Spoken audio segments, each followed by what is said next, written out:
Pocong itu masih terikat karena tidak ada yang mau melepaskannya. Di sebuah desa kecil yang sunyi, malam turun lebih cepat dari biasanya. Lampu-lampu rumah mulai redup dan angin malam membawa bau tanah basah dari pemakaman lama. Di sanalah warga sering melihat sosok putih melompat pelan, bukan mendekat tapi berputar, seolah mencari sesuatu yang sudah terlupakan. Pocong itu pertama kali terlihat setelah sebuah pemakaman yang tergesa-gesa. Seorang pria tua meninggal mendadak, tanpa keluarga, tanpa cukup orang untuk mengurus jenazahnya dengan layak. Kain kafan diikat cepat-cepat dan tidak ada yang memastikan simpulnya dilepas sebelum liang ditutup. Malam pertama setelah pemakaman, penjaga kebun melihat sesuatu bergerak di antara pepohonan. Putih, tinggi, melompat kecil berulang kali. Saat ia mendekat, ia mendengar suara gesekan kain dan napas yang berat dan tertahan. Ia pun lari ketakutan. Malam berikutnya, sosok itu terlihat lebih dekat ke rumah-rumah warga. Jejak tanah basah tertinggal di teras. Pintu berderit terbuka sendiri. Seorang ibu mendengar suara dari dapurnya. Tok, tok, tok.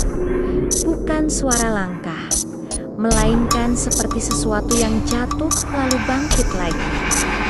Ia menutup mata, membaca doa tanpa suara, dan suara itu berhenti tepat di depan pintu kamarnya.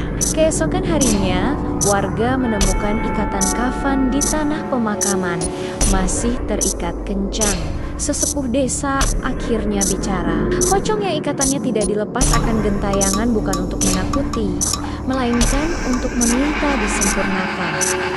Namun, ada satu pantangan. Jika ia terlalu lama berkeliaran, ia akan lupa bahwa dirinya telah mati. Dan saat itu terjadi, ia tidak akan pernah berhenti. Akhirnya, warga memutuskan membuka kembali makam itu. Dengan doa dan tangan gemetar, ikatan dilepas satu persatu. Angin tiba-tiba berhenti. Tanah menjadi sunyi. Namun saat kafan terakhir dibuka, terdengar satu hentakan keras dari dalam liang. Bukan teriakan, bukan gerakan. Seperti suara sesuatu yang kecewa. Sejak malam itu, tidak ada lagi pocong yang terlihat. Tapi warga bersumpah, jika ada pemakaman tergesa-gesa lagi, sosok putih itu akan kembali melompat, mencari tangan yang berani melepaskannya. Jika kamu melihat pocong malam ini, jangan ikuti. Ia bukan ingin menakuti, ia sedang mencari pertolongan.